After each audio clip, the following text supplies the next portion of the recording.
in order to go ahead and start, we are going to go ahead and just have our former players, just talk with you real quickly and introduce themselves. Our hope is that, I have 4 questions written out here, and I really hope that you guys can jump in the chat or even unmute yourself at a certain point and ask your own questions. So I got 3 or 4 things that I want to ask them just to get the ball rolling here, but we'd love to hear our players ask questions. So if this thing turns into an hour of you guys asking questions and you get your questions answered, that is the number one thing we'd love to have happen. So just starting off with introductions, I want to know, college guys, I want to know your name, the college you went to, the high school that you went to, and what year you played Hilltoppers. Go.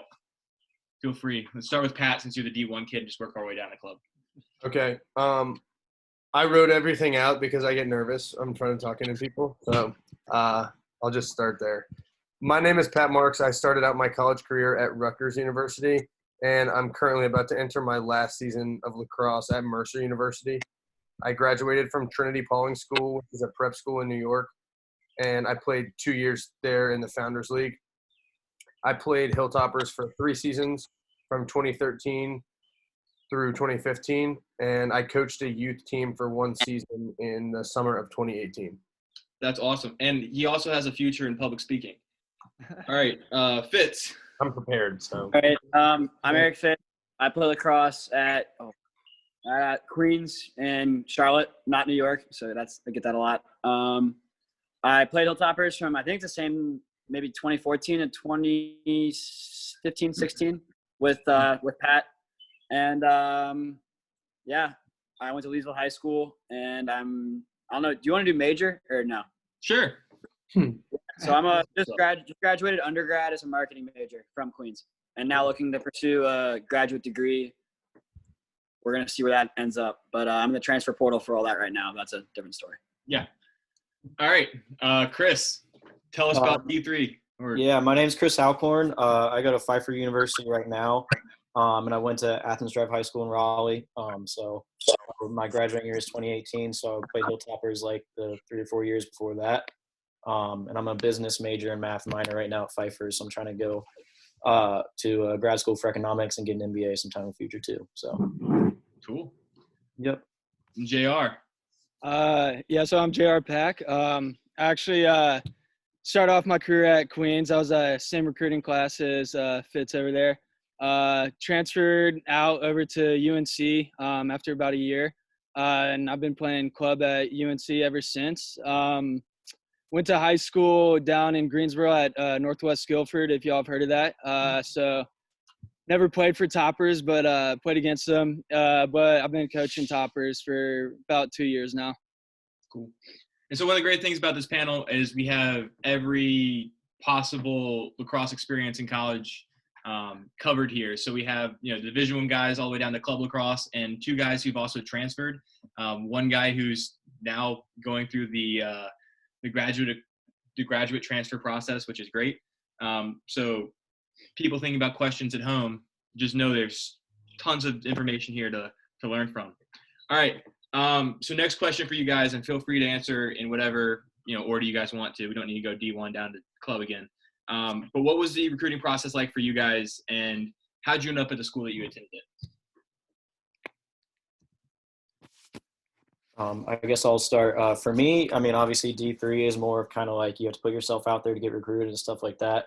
And while I was playing like Hilltoppers, honestly, I wasn't that active, really looking to play in college. And really it was my teammates, Cam Thompson and Connor Morvett, kind of got me onto Pfeiffer. And so that was really my first like official visit and stuff. And I went there and I really liked it. And, I figured now I'm kind of interested in playing college cross, looked at a few more options, but I settled on Pfeiffer as best option for me. They gave me some academic scholarships and stuff like that, and I just really liked the people on the team and everything like that. So, cool. Mm-hmm. Kind of in a similar boat. I wasn't sure if I wanted to play college lacrosse or not my senior year of high school, and I was kind of considered more of a late bloomer because I started playing lacrosse pretty late, and also same thing with Hilltoppers. I didn't play travel until my sophomore, junior year of high school. But I only visited 2 or 3 schools: Hampden-Sydney, Stevenson, and then Queens. And Queens is actually the last school I found out about. I was pretty sure I didn't want to play lacrosse, but it was so close. which is one of the things I wanted to do at the time, still be close to my family and my little brother. So visited Queens, and it was kind of this type of deal where, I don't know, I'm kind of speaking for myself here, but I knew I wanted to go there the second I left. Just when it came to meeting the teammates, the coaches, the facilities, and all that stuff. So it kind of just goes along the lines of what kind of priorities you want to go and set out for yourself, and if you want to hit those or not based on, where you look. Awesome. Yeah. So going off that, my recruiting process, it was a little weird. Like Fitz, I didn't start playing until pretty late. And it kind of, playing in college never popped in my head until, when is it, July, when letters can go out, junior year. I got a letter from a D3 school and didn't really think much of it. And then a few more started coming in. And that's when I was like, oh, crap, maybe I can actually do this. So after that, I kind of took it a little more seriously, kind of assessed, my talent level, where I was at, and immediately started crafting a highlight tape after that. Just something as simple as asking for the game film from your coaches, or having your parents film you on the sideline or something like that. So yeah, I built that out, and being kind of a D2, D3 prospect, you don't have the national attention that a lot of other people might get. So you have to be a real advocate for yourself. That's something I learned a little bit later on. So just started firing off the highlight tape, my grades, everything like that, filling out all those prospect information sheets, just firing those off to as many schools as I could. And, one landed. That's actually how I found Queens. They never saw me until I sent that out. And then Coach Rouse, who used to be the coach over there, it was at Big South. We made contact, and then he made it a point of his to come and watch a game or two of mine. So yeah, just it's a little weird process, but you just got to be an advocate for yourself, and you'll definitely find a home. Cool. And I'll just build off on that too. I think everybody on this page, except for JR, who didn't end up playing with us, we end up as coaches in club ball or coaches for high school teams. We end up talking to college coaches a lot for guys. With Fitz specifically, I actually remember towards the end of his senior year having a conversation with him about what schools he was interested in, and him not really knowing. And we actually just made a big list of about 25 schools. I don't remember if you remember this, Eric, but Yeah. about 25 schools, and we crossed off some immediately, and we said, hey, we'll look at some more later on. But that was one of the things we did. We were able to start communicating with schools, and it ended up working out.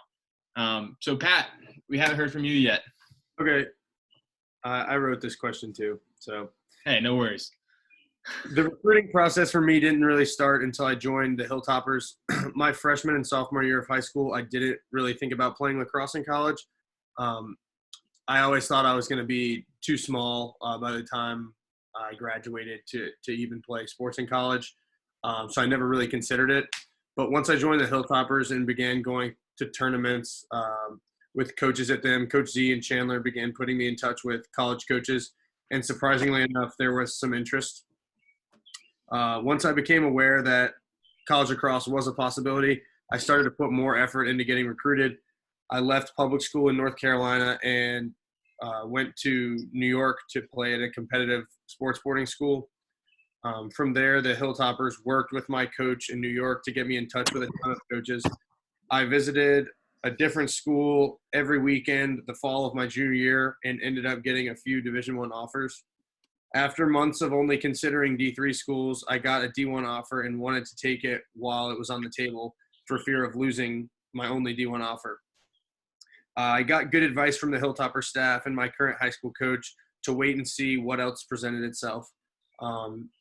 And I finally landed on Rutgers and committed there in the late fall of my junior year. I spent the summer before my freshman year taking classes and working out at Rutgers and ended up tearing my ACL that August. So after being injured all year and getting a lot of bad grades, I decided I needed a smaller school. So I reached out to the Hilltopper staff and they put me back in touch with some coaches. And then I ended up transferring to Mercer the next year. So that's how I ended up there. Cool. Yeah. And one of the things that Patrick touched on is that you ended up going to prep school. I think it's fair to say you weren't a super big fan of your high school. And, one of the things we actually were able to contact somebody that we knew at, I'm forgetting the name of it right now, which is terrible. Yeah. So we were able to do that and get him in touch. And we actually got to go watch you play football at one point, which was pretty cool. So Thomas Schmidt, if anyone knows that name, he went to Jordan, and he was a PG there, and he had already been committed there for, I guess, the previous year, and that was through you guys. And then I just sort of met him and heard about what he was doing and thought it was a pretty good idea because he was committed to BU the year before, knowing that he was going to go to prep school. So I was like, well, let's do what he's doing. So yeah, that's how that worked out. And it's definitely worked out for some kids to go and play, at prep school or to go do a prep postgraduate year. With Trinity Pauling, it made a lot of sense. We sent some kids to Taft before. So it's definitely not for everybody because it's basically the price of another college. But that is another option that's always out there. So transitioning more into talking about what college lacrosse is like for you guys. What does a typical day look like? What does a typical week look like? I know it's different. We got, kids who are playing club lacrosse now and kids who are playing, D1 lacrosse. So why don't you guys touch on that and just remind us as you go what level you're at, just so the younger guys know what we're talking about here.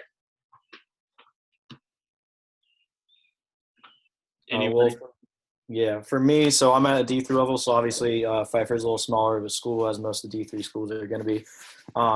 But I'm able to live in on-campus apartments basically, and so I can walk to all my classes and I can walk to practice and everything like that.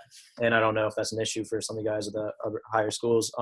But for me, my day goes by pretty easy. I mean, I don't really have a lot of obstacles to go through, so I can just focus on school and lacrosse.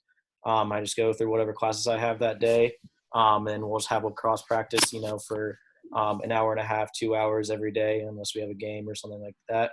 And then once practice is done, I'll spend my either doing homework, going out to eat a few times a week, or if I'm not doing any of that, I'm just kind of hanging out in my room, hanging out with the other guys on the team and stuff like that. So when you're in D3, obviously, it's more designed to have, the best balance you can have between playing a sport and being in school. So like you really are a student athlete in this best sense of the word. So really, I mean, obviously at times playing lacrosse, obviously every day gets stressful.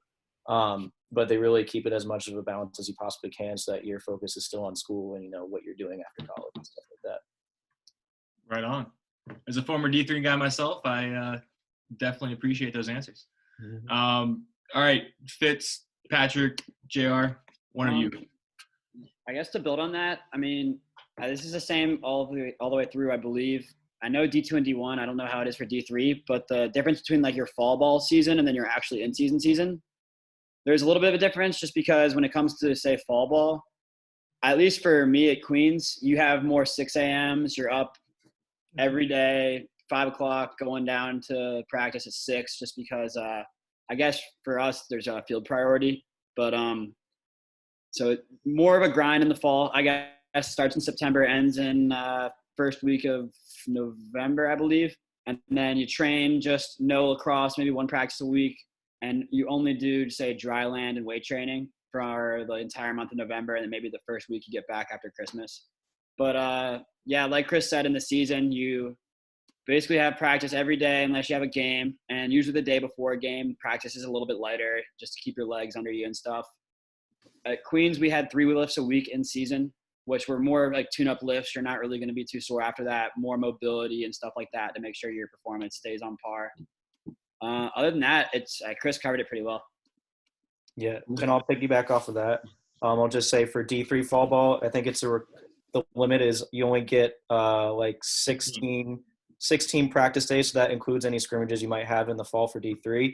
And then any weight training and stuff like that you might have after that is required to be optional. But obviously, if you're trying to be the best player you can in college, it's not really super optional for you. You got to go everything you can get to, but the D3 requires to make it optional so that you have other academic, obligations going on. To be at that, but really for the fall, yeah, for the most part, it's school for the most part, and then other than the 16 days, you're on your own for trying to get better and stuff. Sweet. Yeah. So just to build on that, one of y'all mentioned student athlete. They like to throw that word around a lot because there's, always a lot of emphasis on getting your schoolwork done and putting lacrosse second. But at a lot of schools, well, I've been to two, and at both of those schools, it's really tough, and it takes a lot of focus to do well in school because they take up most of your time with lacrosse. I mean, in the fall, especially, like Fitz said, it's similar. We wake up at 5, have practice at 6, and then have class all day, and then we'll lift in the afternoon, at least 4 times a week in the fall. And then you're required to do study hall unless you have a certain GPA, which is really helpful, honestly, because it forces you to get your work done, and you have a certain time where you have to go, so you got to get it done. And in terms of time, I really think it's important to prioritize, lacrosse, school, and if you wake up in the morning, you have a great practice, you can probably focus on school for that afternoon. But if you have a bad practice, you're expected to go like hit the wall or shoot or whatever you need to do to get better because the depth chart is all year, and if you have a bad fall, you're expected to change that before the spring. So it's like holding yourself accountable. Whether it's with school or whether it's with lacrosse, you turn into more of an adult because you got a lot more responsibility than you do in high school, where you can just kind of show up, score 6 goals, and then go to Arby's. It's a little different. Like it's really hard. So good plug for Arby's there, bud. Yeah. So club is a little different than that. So I'll preface it by saying, your club experience is entirely what you make of it. You can go to a school like South Carolina or Florida or something like that, and they take it pretty seriously there. They play in MCLA. They go to all the national tournaments. They have like rigorous training schedules and everything like that. So there are options like that if you want to. But I'll just kind of speak to my Carolina experience with that because that's what I know. So yeah, it's definitely a different balance. Academics definitely comes first, far before club lacrosse here. I had to miss countless practices because I had an exam the next day or something like that. So yeah, here it's definitely a lot more relaxed. We have 2 practices a week, and there isn't really a season for us. We have fall and we have spring. About 5 games in the fall, 5 games in the spring. Yeah, 2 practices a week. They're not entirely mandatory. But like I said, it's what you make of it. So the more we went to, obviously, the more we played. And guys would go before and hit the wall or stay after and shoot a little bit. But yeah, I mean, it's kind of that we play local schools, go and play state. And it was always funny because we're player coached. We have a president, and he makes all the decisions here. And we'd go and play state, and they have like 4 coaches or something like that, and we get whooped because they definitely have a lot more together than we would. But yeah, club is just it's really fun, because you still get to take your academic time. You get to have a full social life, and at the same time, you really get to play the game you love about twice a week, which. For me, I guess I'm getting a little older. I'm starting to hurt more. About twice a week is all I can take, especially with a bad knee. So, yeah, it's really fun being able to do that. Just have it as a stress relief outlet and outlet to have fun. Cool, and I'll fill in a couple gaps here in terms of what these guys have said. So just piggybacking off of JR first. He referenced MCLA, which is the highest level of club lacrosse. There are multiple levels of club lacrosse. So one of the things that goes on, in order to be an MCLA school, which again is the highest level of club, you are required to not have a Division I or Division II lacrosse team on your campus. So obviously UNC and Duke have phenomenal Division I lacrosse teams, and they can't compete with their club team in the MCLA. I, for grad school, went to University of South Carolina. And while I was there, I got to watch some of the practices and see some of the games. I was ineligible to play because they were an MCLA school. They did not have a Division I team. But because I played my 4 years at Guilford College, I was ineligible to play for their club. But just watching, a team like South Carolina play, they're basically at the highest level of Division III caliber lacrosse. So that's kind of touching on the entire spectrum there from everything. I'll also add that, JR, to confirm, you do have to pay dues to be part of the club team, correct? Yeah. So it's not too much. Our president isn't out to make a check off of us or anything. It's a little bit of money, and it all goes towards gear and travel, and then that's kind of it, because they're not allowed to make a profit. So it's incredibly cheap, and it's a lot of fun. Yeah. Cool. And then obviously that's just slightly different from the NCAA schools, where you don't necessarily have to pay for your gear. And then depending on the level that you're at, you get more gear depending on where you are.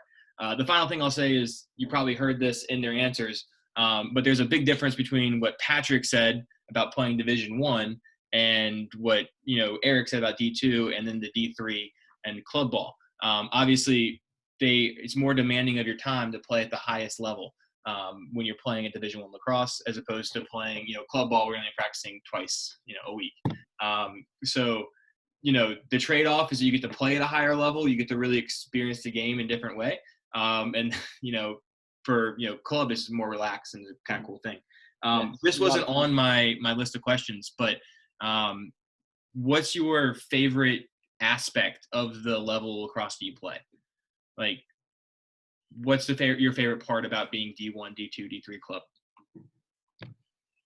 For me, at the Division I level, I think it's really cool to go and compete against essentially the best competition in the country, because we get to go and play UNC every year, and that's always super fun for me, because you get to play against all these high-ranked guys, and they're all over Lacrosse magazine and stuff. But you can steal one or two from them, and then it feels good to play against the best and compete.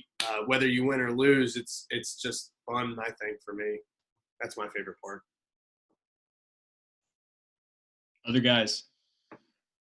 Personally, I'm just a really competitive type of person, and going from, I guess, high school to college, every day is competitive.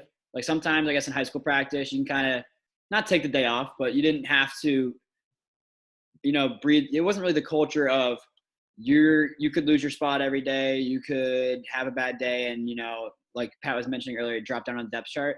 It's almost cool having this competitive nature driven into your own character every day for 4 years, whether it be what you do on Sunday, because what you do Sunday affects what you do Monday. What you do Saturday affects what you do Sunday. So it's kind of cool where I've seen some of my other friends choose a different route and maybe not play lacrosse at any level that were either equal or if not better than me or in high school. So to answer the question in a more short way, it's just the grind almost. It's almost nice waking up every day, going out, getting a sweat in at 6 a.m. and having that almost endorphin boost for the rest of the day and just getting after it. Did you enjoy your 6 a.m. workouts? I liked being done with everything by 8 a.m. Did I like waking up? No, but that's me personally. Right. But and just for people out there, not every team practices at 6 a.m. One of the biggest things that teams have to figure out sometimes is when makes the most sense for everybody on their roster to be able to be free and not in class. So for some schools, 6 a.m. works the best. For some schools, they block off, 4 p.m. to 6 p.m. in the afternoons and say, hey, try not to have a class at this time. So there's that. Anyways, JR and Chris. Yeah. They kind of spoke about the competitive spirit a little bit, and I would say that's also kind of my favorite thing about club lacrosse, but in a little bit of a different aspect. We all have very busy lives, whether it's work or school or something like that. So for us to be out there, we just absolutely love the game. So going out there and every practice, when we go 6-on-6s or West Ginny or something like that, we only practice twice a week, but there's still that sense of competitiveness when we get out there. I play defense, so when someone catches the ball at X, I'm still trying to go out there and really get after him. And it's coupled that competitiveness is coupled with a real sense of having fun. Unlike them, we don't slide to 5th on the depth chart in club lacrosse if we have a bad practice or something. So we all go out there, we have a whole lot of fun. And then kind of stuck in between that fun is a whole lot of competitiveness, because a lot of us, we got recruited out of high school and everything like that as well. But we chose UNC. So it's really good competition out there. It really is really good. There's a lot of TC guys. There's a few Topper guys out there. It's really great. So just to have like that much fun, and really enjoy the game that much, but at the same time, kind of go at our throats a little bit. It's something to see. It's awesome. Yeah, I'll say, yeah. I mean, I think every level in college, I think the best part about it really is the practices and getting to play at a competitive level with all the teammates, all the guys, what you live your lives with.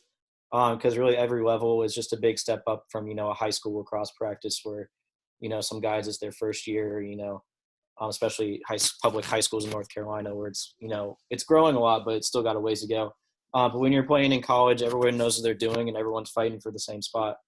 So it's competitive and it's fun. And really, and for D3, anyone really is, as long as they work their, do their part in working to get where they want to be, they have a chance of getting on the field. You don't have to be, 6'2" and, run super fast, but like as long as you work on your stick skills, you do what you can in the weight room and on the field and stuff like that, everyone really has a chance to get on the field. It just depends on how much they work. So cool. Yeah, I'll just piggyback one last thing about think everybody talked about competitiveness and learning to compete. Obviously, I think the high school and middle school players who are on here are probably thinking like what's it like to just play in lacrosse in college. But I think for me, having gone through college and then moved on to the working world, I think people they look at people who are student athletes as people who learn to prioritize their time and know how to compete and not give up on things. So when you take those traits that you learn in college into the working world, it's a huge boost for you guys or for yourself. So I'm gonna start transitioning now. I'd really like for players to start thinking about questions that they'd like to ask. I have one more question that I'm going to ask these guys, and then I want to hear player questions, whether that be about their time management or what type of gear they get in college. That's stuff that you guys can feel free to answer or ask. You can either type it in the group chat here, which if you don't know how to do that, there's just the chat button at the very bottom of the Zoom. You can find that. Or you can just unmute yourself and ask a question if you'd like. But first, I'll ask this last question to give you guys a second to think about that. But for our college guys here, based on your experience having played in college, what's one thing that you wish, or maybe two things, whatever, what's something that you wish you'd go back and tell your younger self that you've learned in college, or something that you wish you knew before you got to college? For me, it was just like, honestly, how much there was more to know about lacrosse. Because, by the time I was a senior in high school, I thought I played lacrosse long enough to really know, everything there was to know about it. And then the second I got to college, my coaches were guys that had been around Division I schools for forever. And I just picked up so much more than I ever thought I would. So I wish I would have told myself in high school, start watching, as much film of like UNC's Dukes as much as you can. Watch them on YouTube so you can rewind every goal you see, how that goal came to happen, maybe because the defense was like too condensed or too stretched out, stuff like that. Because, what makes a possession a goal or a turnover is like such minute details that I wouldn't have picked up in high school. And now that I'm in college, I just know so much more about my own game personally and just about the rest of the sport, and I could have used that in high school to really make my game a lot better. So cool. Other guys. So to piggyback off of that, I really like what you said there about knowing your own game. So I have two things that I wish I would have known. The first thing is talking about knowing your own game. I didn't really develop a lacrosse identity until pretty recently. I would say. I didn't really know what my strengths were. I knew I was big and strong, and I knew that I could shoot the ball hard, but I didn't really know what I could bring to the table to help win a game. And which is why I didn't, I got playing time, but I wasn't someone our coach would rely on to like win a game until, last year.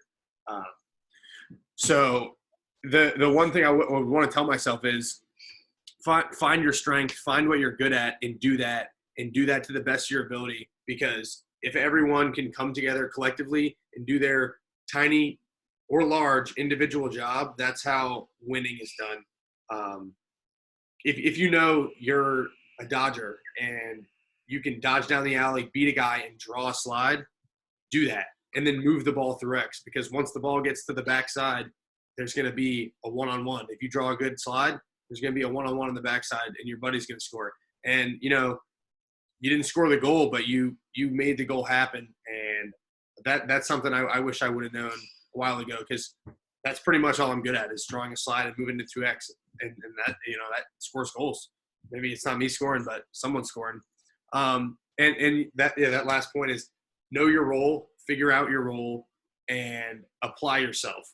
If your role is picking up ground balls, if your role is being a step down shooter, if your role is, in college, there's guys that have roles that, don't necessarily see the field. You're on the sideline during game day, but when it's Monday, Tuesday, Wednesday, Thursday, Friday in practice, and you're given a good look to the starters, like that's huge. If the look guys are given a good look all week, you're going to win games that way. So I just think it's to condense it, just figure out your role and do it, and don't try to expand your role when you're not ready for it, I guess. Just, yeah. Profound. That's actually a great answer, bud. Other guys. I'd say coming off of I guess more of the traditional Hilltopper, upbringing is playing North Carolina lacrosse, staying down here and doing stuff like that. So on that type of note, I'd say more of just mastering fundamentals. And I'm the last person that I'd ever think would say that. But honestly, getting really good at your fundamentals, left hand, right hand, and then like Chris said, watching film, because so many things can be learned from film. Every single play, whether it be a game you played yourself as a middle schooler or the national championship game, the same type of slide packages that Pat was talking about, where guy slides, there's gonna be somebody open on the backside. Maybe in the D1 game, it'll be the third guy swing the ball around, or in say a middle school, high school game, it could be the next guy. But definitely, lacrosse IQ is something that'll put you a lot farther ahead, where you can let your stick skills catch back up. But definitely work on both. Right. And I'll jump in and just talk about this, because this is an interesting thing. When these guys are talking about lacrosse IQ, they're really talking about understanding ways to score that aren't necessarily just running through the field and just shooting. Having coached the majority of these guys at one point or another, Patrick was a phenomenal athlete as a collegiate prospect for lacrosse. He would just turn the corner or just run past people and shoot as hard as he could, and he would score, and that was his thing. Eric would just catch the ball, and he would just wind up and shoot and put it in a corner. But there was never really any, at the high school level, it's a little bit tougher to have guys make multiple passes and spin the ball. And it felt like with at least that 2016 team that we had, it took a little time to develop, swinging the ball and moving it to the backside and creating good offense. And that's something that when you learn, you get more prepared to play college lacrosse. Other guys, do you want to add on to that before we go to some of these? We got player questions coming on here as well. So I know I preach this to all the kids I coach, and I'm sure they've heard me say this a million times. But, I wish in high school and a little earlier on, I paid attention to a lot of the little things. It's something that's like, the 3 starter steps when you're breaking down, getting your stick up in passing lanes. Like, you may think it's not the smartest thing or like, why bother right now? But at the next level, all that stuff really matters. Like a third of a second is the difference between a goal and winning the game and not. There was a couple times at Queens when I first got there, you'd get yelled at for like messing up something really simple. And it's stuff that I really wish I had listened to a lot more to Goldsmith or something back in high school about. So really pay attention to those little things. And secondly, you probably hear all of us saying it, but hitting the wall, I seriously cannot stress how important that was. I got by on speed and athleticism in high school, but when I got to Queens, everyone was just as fast as me.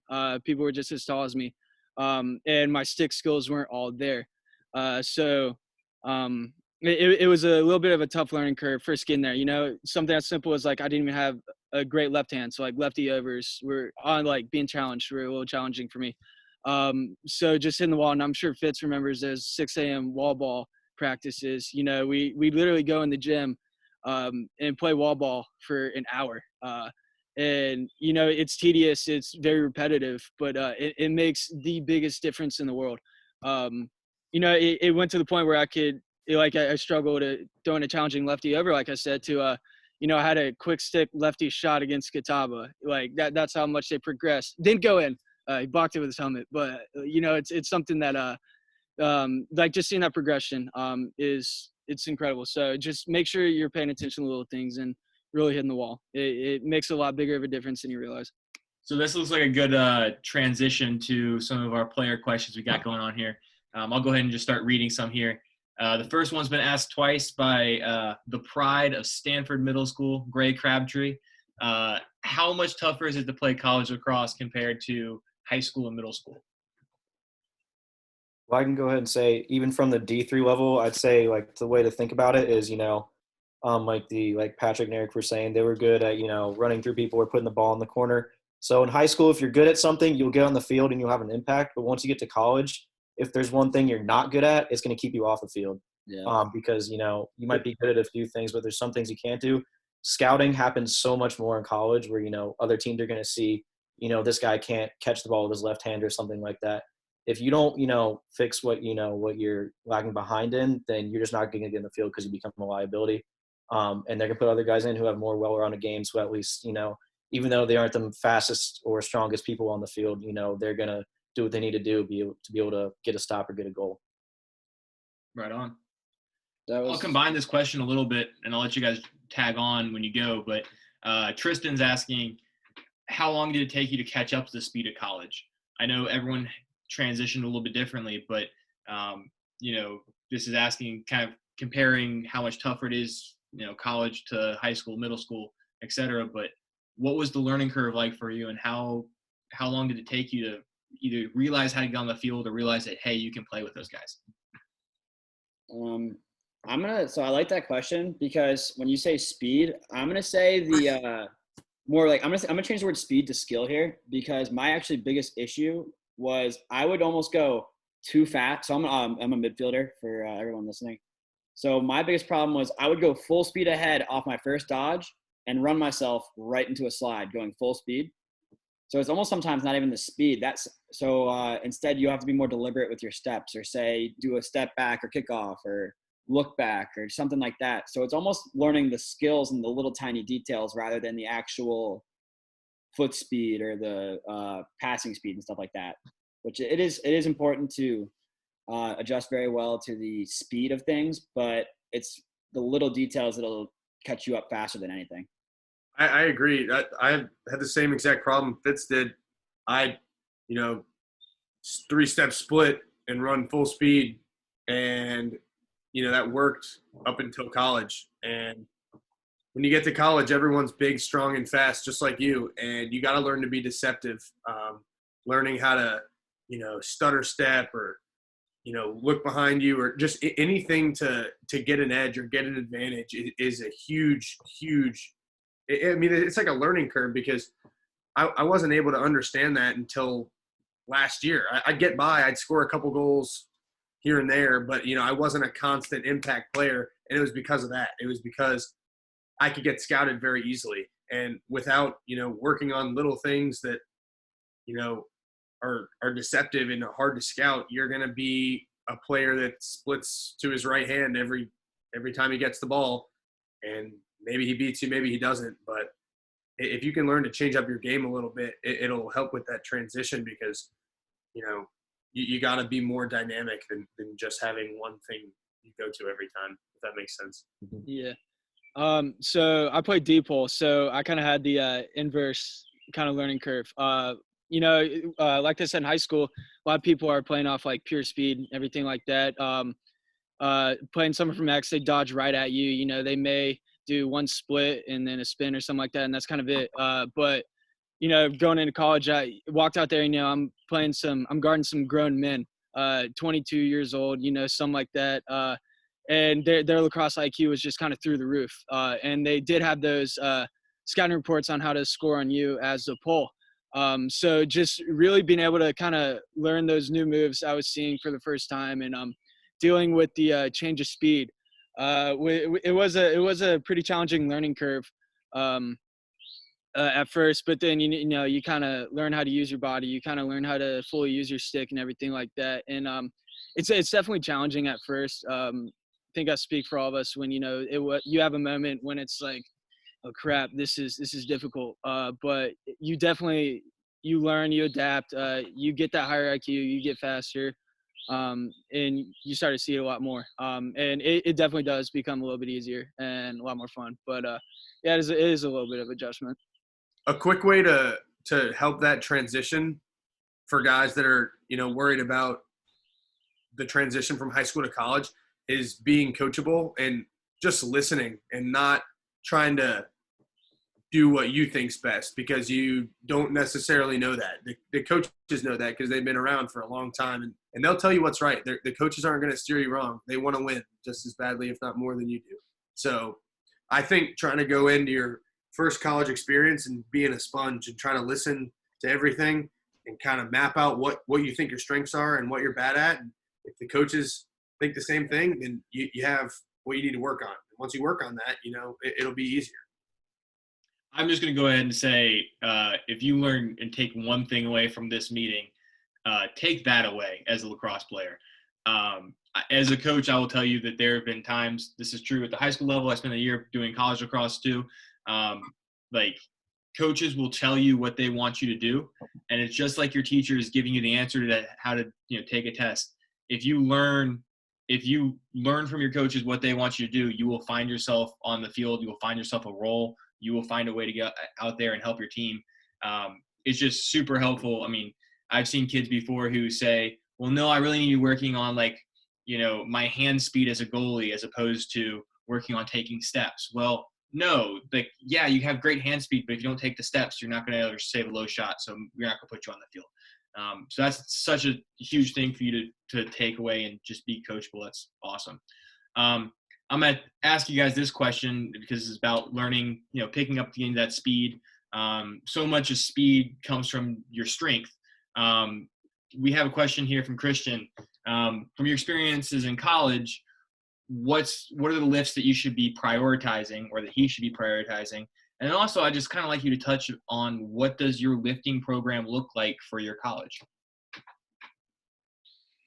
I guess there's probably going to be a couple different answers coming across the group of us, given honestly, the probably biggest I'll ever be is maybe 195, barring anything drastic. But so things that I work on, knowing my body type and knowing how I could progress. I do a lot of body weight stuff, which I know that's probably not the answer you're looking for or thought you're going to get, but a lot of things that translate into lacrosse and staying on the field for a long time is making sure you're flexible and that you are explosive. And you don't have to put 400 pounds in the squat rack to be explosive. You could do jump lunges with maybe 10 pounds in your hand or something like that. So I focus a lot on my flexibility and dexterity and making sure that I'm ready to play and that I have the mobility I need to play. I would say that, a lot of it is, incorporating some cardio into your weightlifting too. So obviously the goal of weightlifting is to get stronger and stuff, but, so much, sometimes what makes a good player great is how well they can perform, when they're tired and stuff. So I would just make sure when you're lifting that, obviously you're pushing yourself to the limits, but you're making sure that you're getting some cardio in too. If you're not doing heavy weights, then you're doing them, with not too much rest in the middle. So you keep your heart rate going up, and that if you can lift when you're really tired, you can play lacrosse too, as long as you have the determination. So seeing it, two programs is kind of cool for me. It depends on where you go, what kind of strength staff you're going to get. And, some schools have great lifting programs and great strength staff, and they know what they're talking about, and some don't. Some college Division I even programs are run by 22-year-olds, and they're fresh out of college with a kinesiology major, and they're telling you how to lift and how to win Division I games. I think a good thing for guys going into college is to have a good base knowledge of understanding and of how to lift weights and do it healthily. A huge thing to think about when doing that is whatever movement or lift you're doing, do it with full range of motion. If you can bench, 225, but you can only do it for 2 inches, or if you can, I guess squat would be a better example. If you can, squat 225, but you only get down 3/4 of the way, you're just tightening your muscles and you're making it much easier for you to get hurt. So instead of doing 225 for 3/4 depth, put 135 on the bar, 185, and go all the way down and work your muscles and make them as long and as strong as you possibly can. So whatever lift you're doing, make sure it's doing it the right way and doing it to, the full extension of your body and your muscles. Because I got hurt my freshman year, and it's because I sat in the weight room in high school and did a bunch of curls and tried to look huge all the time. And that was really stupid. I thought I looked big and looked cool, but I was super unfunctional, and I, was stiff as a board. So like Fitz said, a lot of mobility, worry about being flexible and moving, full movement through all your lifts.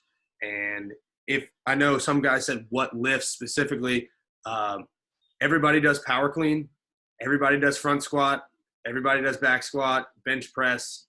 And then, every school has their different way of incorporating accessory work. So, stuff with bands. But if you want to work on lifts and get good at it, I would say those lifts, right? Is anyone else? Yeah. Bench squat clean. And Yeah. That's probably the pillars of every lifting program.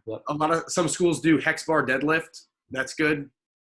No one has any clue what that means, but do appreciate that. I'm gonna jump in here and just say the biggest takeaway is to be functionally strong.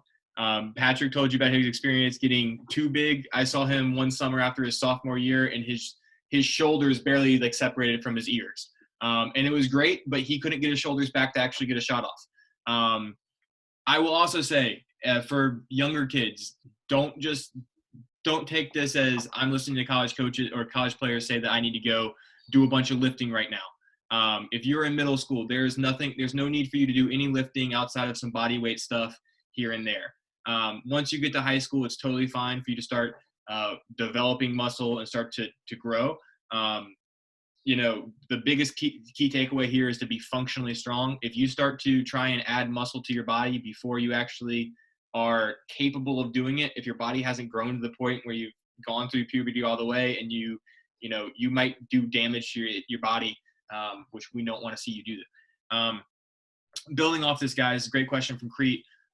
How much are your coaches involved in your diet, and how much do you prioritize your diet based on your level? So I think it only makes sense to talk to JR right now. JR, what is your diet like at the club level? I actually just finished 2 packs of goldfish and had Moe's for lunch, so it's putting some pounds on. No, actually, I throughout high school and then at Queens, I had a big problem with putting on weight. And so I'm sure some of y'all experienced that as well. I've definitely put on weight recently because I've stopped playing. But back then, I'm running every day. You're burning a lot of calories. I was losing a lot. So it's going back to the point of you got to be proactive about yourself. At Queens, they didn't really have much to do with our diet per se. The training staff that was there when I was a freshman, I'm sure it's different for you now, Fitz, but Because it's a weird ground with stuff that's legal for the NCAA. You know, you got to be careful about what you're putting in your body and making sure it's legal and everything like that. So they literally tell us, like, I forget exactly how they did. I think it was like a list of some protein powders. They're like, this is okay for you. But then I still had trouble gaining and maintaining weight after that. So went inside and pulled our trainers aside and our coach aside after some workouts and was kind of talking to them and structuring a plan for myself, and definitely helped me put a couple pounds back on, and at the very least maintain my weight. So it kind of just it gets back to the point, you know, if your staff isn't really helping you out too much with that, you got to be proactive about yourself, whether it's finding something online or something like that, or talking to your trainers or something after, be an advocate for yourself. So that definitely helps. Anyone else want to add on that? Yeah, I'm pretty big into my diet, especially when it comes to like it's in the fall and then during the season. The biggest issue is sometimes not eating enough. And especially before practice, you want to make sure you get a little something in you. And that's something you can practice now as a younger player. Eat before practice, even if it's like a peanut butter and jelly or something like that, you're going to burn it off anyway. Especially if you're young, you're going to burn it off and enjoy it while you can. But just eat any question you have, there's a pretty good answer on Google. That's where I've gotten most of my information from. Obviously, I know there's different sources out there. Don't use Wikipedia. But anyway, to answer your question, there's not much. Did we just boil the answer down to get your health advice from the internet? Yeah. We don't get it at school. I don't know about Pat, but we don't get much at school. Maybe one class, like one little seminar. That's it. Yeah, Chris, do you get anything at the D3 level? No, I was going to say that. Most, especially for lacrosse, D2, D3 programs, probably a lot of D1, probably don't really have the resources. So I don't know what kids are thinking. Maybe you get like a full meal plan from like your trainers, like an SEC football team, stuff like that. But it's not really like that. You kind of, as they were saying, be proactive about your diet and stuff like that. You know, I make sure I have like, you know, 1 or 2 salads every day, stuff like that. But you also have to know kind of how your body works. And that's something you'll figure out late in high school and going into college. You know, if you're having trouble putting on weight or cutting weight, or maybe you're just like unnecessarily tired, you know, for practice or just throughout the day and stuff. And it obviously could be problems with your diet. And then so obviously using the internet, I feel like diets have become like over the last 10 years, like probably one of the biggest research things, you know. And also your trainers are at your school and college. You can, you know, always feel free to go talk to them. These people that have, you know, gone to grad school for exercise science and stuff like that. Feel free to talk to your trainers and see what they think, what you should and shouldn't be incorporating into your diet and stuff like that. Cool. Pat, do you want to add from the D1 level at all? Okay, yeah. So at the first school I went to at Rutgers, huge school, lots of funding, big football program. So obviously there's a lot of money floating around there to allocate towards things like having a nutritionist, which they did. And I actually worked with them a little bit, and it was great. A lot of schools don't have that though. Mercer, not even close. Wouldn't dream of having a nutritionist. I mean, but basically, to piggyback off what everyone else is saying, you have to advocate for yourself, and you know, there's a lot of temptation. There's a Chick-fil-A on campus, and sometimes I'll eat it 6 times a day, and that's not an exaggeration, which is not good. So being proactive about knowing your body, knowing what it's going to take for you to have a good practice, feeling energized is really important. Yeah, you're going to have a college diet because not a lot of people in college eat very healthily because there's not a lot of time to cook a healthy meal or whatever. Basically, just learning how your body works and having things in your fridge like, you know, quick protein bars or stuff like that, like Fitz said, to eat before practice is really important. And you'll learn that before you get to college, how your body works. And basically just operating off of, you know, pure performance is pretty important. All right, I'm gonna kind of go through 3 more questions and just cap it there, because you guys asked some really good questions in here, and college guys, you've given some great answers. I'm just going to go answer one that I see that should just be answered just right off the bat bluntly by me. The question is, how should your grades be when you're getting recruited? The answer is as good as you possibly can. I think I've told all you guys this through the recruiting process.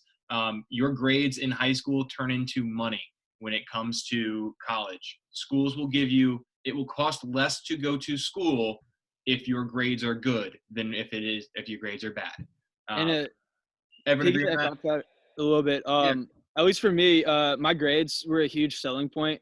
You really gotta, like some of y'all at the age where you might not think school is all that cool right now, but as someone that's literally about to start his career, it's incredibly important even at high school. You got to keep your grades up because ultimately your college decision, it's not a 4-year decision, it's a 40-year decision. It's going to lead you into your career and everything like that. So not to like put pressure on or anything like that, but seriously, it's something to take really seriously even at this age. Because I had one of my friends that I played club with was getting a lot of D1 looks, and they'd immediately look at his grades and then wouldn't even talk to him again. So it's seriously something you gotta seriously keep at. Anyone else want to touch on that? Well, I was going to say, in case you guys don't know, but D3 doesn't have athletic scholarships. And even at D2, D1, they're not, it's not a ton of money going into lacrosse for athletic scholarships. So the best way, to go to school for cheap is to get academic scholarships. And especially if you're going there to be a student athlete, it really helps your chances getting an academic scholarship, especially when you have good grades. For me personally, I'm going to school for cheaper than I would to a state school right now. And that was a big deciding factor for me for choosing where to go to school, to minimize, student loans in the future as much as possible. And really, having good grades. If you're able to get good grades in high school, it can help you translate. Obviously, college is a big step up, especially when you're playing a collegiate sport. But if you're struggling to get good grades in high school or you're not putting in the effort, it's gonna be so much harder in college to do things you need to do when you're surrounded by all your friends, when you have so many other distractions, when you're playing a competitive sport. Understand time management now while you have, the ability and the time to like figure out, how you're best functioning, I guess. Awesome. Next question on here, just to go through quickly. What was it like getting your first letter? And I know that some people probably weren't contacted via letter, but what was it like getting your first contact from a college coach, and what school was it? Probably Guilford if we played Hilltoppers. From Nate Bates. For those who don't know, we used to have a coach who played at Guilford College mile and mile so he obviously wanted some of us to play, which is great. So outside of that, though, Eric. It was pretty. I mean, it's cool because it feels like all your hard work is recognized. It's actually feeling like you're being seen, which is a very, very cool feeling. It's like you made it almost. Like you did make it. You got your first little letter, and you get to almost look into the school if you didn't already, and you get to have an opportunity you didn't before. But just to build off that, even if you don't plan on going to a school, it's really good etiquette to reply to every letter you get or every email you get, because coaches do talk at recruiting events and stuff. So even if you're not interested in a school and they reach out, say, thank you for reaching out. It's an honor to be contacted by you, but your school's not exactly what I'm looking for. You guys cover that enough for everybody in Hilltoppers, but that's just something to touch on. What was the first school to talk to you? Me? Yeah. I think it was Stevenson. Awesome. Yeah. Chris, what about you? Yeah, for me, it was Pfeiffer because, just going through, I started talking to the coaches at Pfeiffer through the teammates I had on Hilltoppers. So that was my first look, and I started getting, bunch more, messages from other D3 schools. But it's definitely cool when they reach out to you for sure, because it feels like, you're getting seen for like what you put on the field and stuff like that, that, what you give is valued and stuff like that. So it's definitely a good feeling to know, first of all, that you have, the opportunity to play in college now if you want to pursue that, and that, people see you for, having value on the field, I guess. Pat, who was first for you? I think my first letter was St. John's, and that's what I was talking about when I was explaining my recruiting process. I got my first letter, and it was so exciting to me because I'd never ever thought that I was going to play in college. And I got a letter from a Division I school, and I was like, all right, I'm going there. And I didn't even visit the school. Once I visited the school, I hated it. And like, why would I want to come here? So it's exciting, but know that if you get one letter, you're going to get another letter. And to just really be careful when you're choosing what school you want to go to, because it's a big commitment. And if you end up pulling the trigger too fast, you're going to be unhappy. And it's not only going to make you hate lacrosse, but it'll make you hate your time in college. So make sure you like want to go to the school that you choose to go to for more than just lacrosse. Good point. Something the Hilltoppers coaches told me is if you want to go somewhere that you'd obviously want to go there anyway without lacrosse, or say you got hurt, you'd want to stay there. So that was something big. I think Hartford keyed on that a lot. Words of wisdom. So for me, it was Greensboro College. I still like specifically remember the moment because the thought never crossed my head once until then about playing college lacrosse. So when it first came in, it was kind of like a what is this moment? Trying to kind of comprehend that, and then a few more started coming in, so that's when I kind of started taking it seriously. But like Fitz said, it's really gratifying. Kind of recognizing all your hard work and everything that's been put in there, but it doesn't really stop there at all. That's just the beginning. You might get a letter from a school, but if you don't show up to play when they're coming to watch you or at their prospect camp or something, you might get dropped. I know I got stopped getting contacted by a couple of schools, because I wasn't really feeling it that day and didn't really try too hard. So once those letters start rolling in, that's when you got to ramp it up and you got to try even harder, and kind of prove to yourself that, you belong there and that you want to play that, and just elevate your game even more. Cool. I got a couple ones on here that I'm just going to answer quickly just so we get through. When did you guys start playing lacrosse or find out about lacrosse? And I think the answer is that everybody here picked it up at a different level. Eric, you weren't until high school, right? I played in 8th grade, but it was like I was playing hockey with a lacrosse stick, so let's say 9th grade. Right. Pat, when did you start? Like 5th grade. Oh, sweet. Chris and JR? Yeah, it would have been like 4th or 5th grade for me. Okay. 8th grade. All right. So basically right around the same area. Some of you guys are as young as some of the younger guys we have in here. Some of you guys started basically 8th, 9th grade. We've seen kids pick it up in their sophomore year of high school and go on to play in college. There's a question on here about what specific recruiting events did you attend? We can go through a massive list of recruiting. It's a great question. The only caveat to that is that the tournaments that were the big recruiting tournaments 4 years ago that these guys went to aren't necessarily the same big recruiting tournaments. The big one we did a couple years ago, Pat, I think you remember that, was Champ Camp, which was the massive one in Maryland. And that's not something that's done anymore, actually. So, there are different tournaments, and certain tournaments college coaches will go to 1 year, and then the next year they won't be there. It's a lot like the deadliest catch when you're trying to catch crabs, and all the college coaches go somewhere else. When you're on them, and when you're not, you're not. So good little Discovery Channel reference made in there. Question about gear.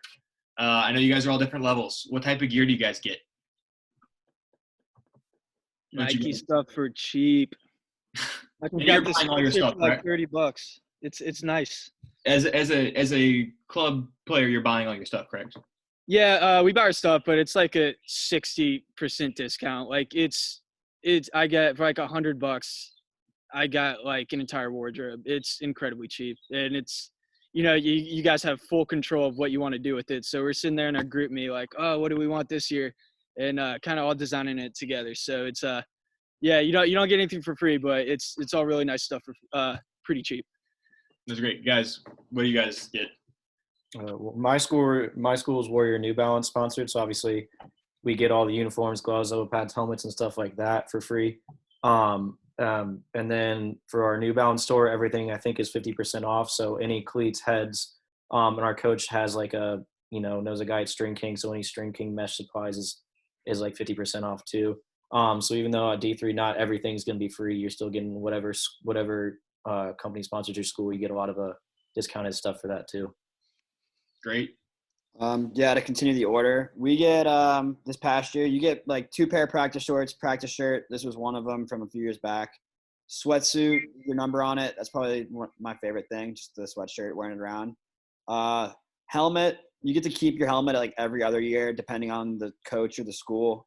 And we're Under Armour sponsored, but we got the STX deal this year, and that is what it is. But we get Under Armour gloves, STX helmet, and then like Under Armour lifting shoes, Under Armour like spirit wear, all that stuff. I got to keep my jersey because I was a senior this year, Under Armour with that also. So, yeah. Cool. Pat, what about you? Was the question what kind of gear or how much? What gear do you get and what type of gear? So at Mercer, we get Maverick for lacrosse equipment, and we're Cascade for helmets, and then everything else is Adidas. And we're sort of on the lower end of, Division I gear. Like at Rutgers, we were Nike for the year I was there, and I can honestly say I have more Rutgers gear from 1 year than I do for 3 years at Mercer. But, I mean, you get what you need. They'll give you, practice shorts, lifting shorts, practice shooter shirt, practice or lifting shirt. They give you shoes to lift in, which are always pretty nice. They give you, 2 shafts, 2 heads, and if you break them, you can go get another one. We get String King mesh, and then our helmets, like I said, are Cascade. So awesome.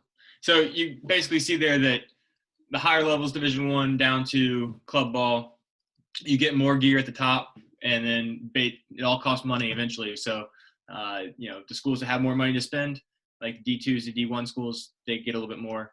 D3 club is a little less. But still, great question there.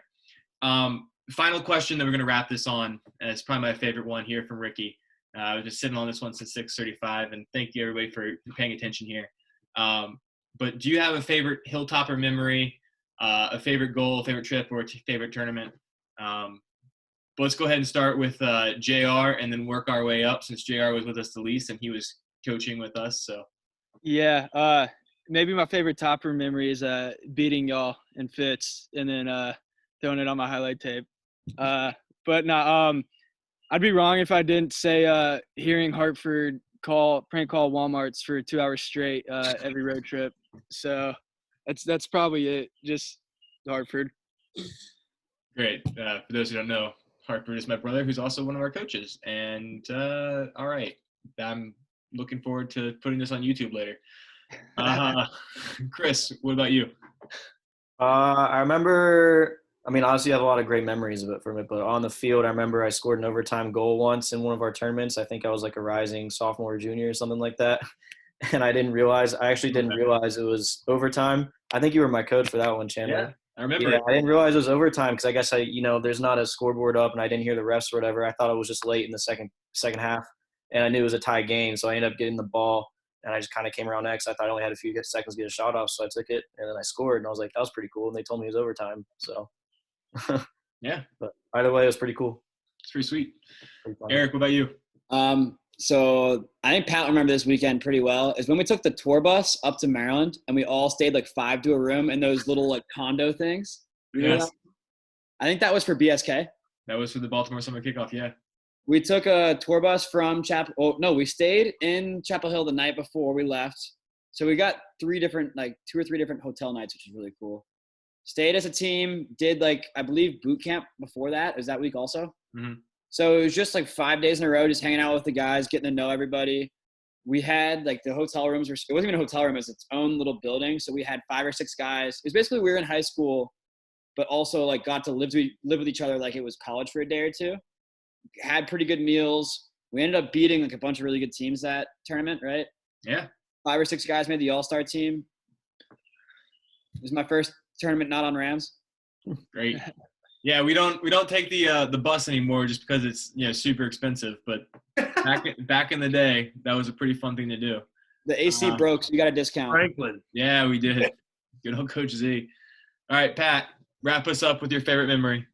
I have, a specific memory of us packing it in these vans and driving to upstate New York to go play a bunch of, Yanks. It was a good time. I think my favorite Hilltopper memory would be making all the friends that I made.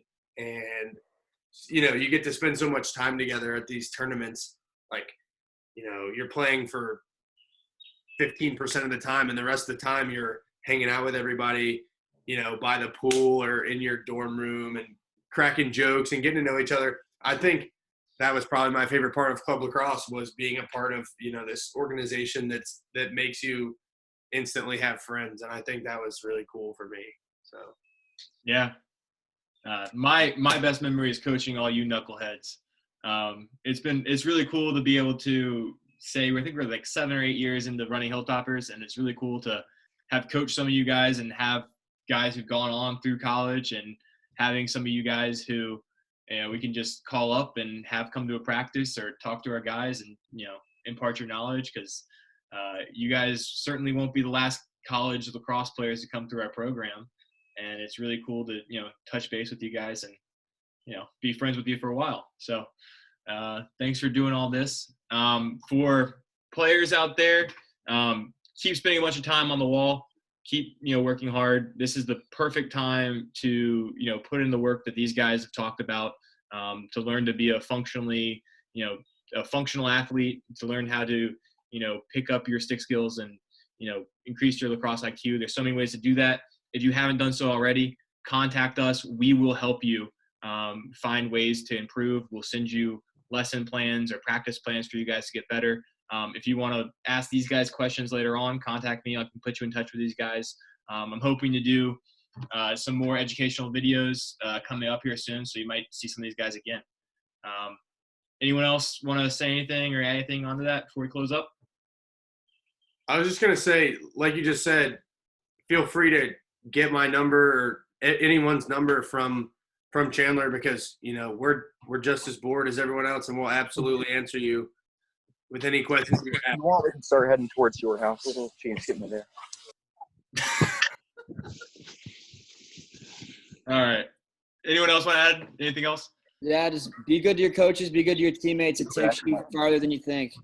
Especially, the Hilltoppers do it right. They run it for their first program. They're not worried about getting an image, or they're not worried about making sure you just get put into some college so they can post about it. They want you to find a good fit and make sure you stay there.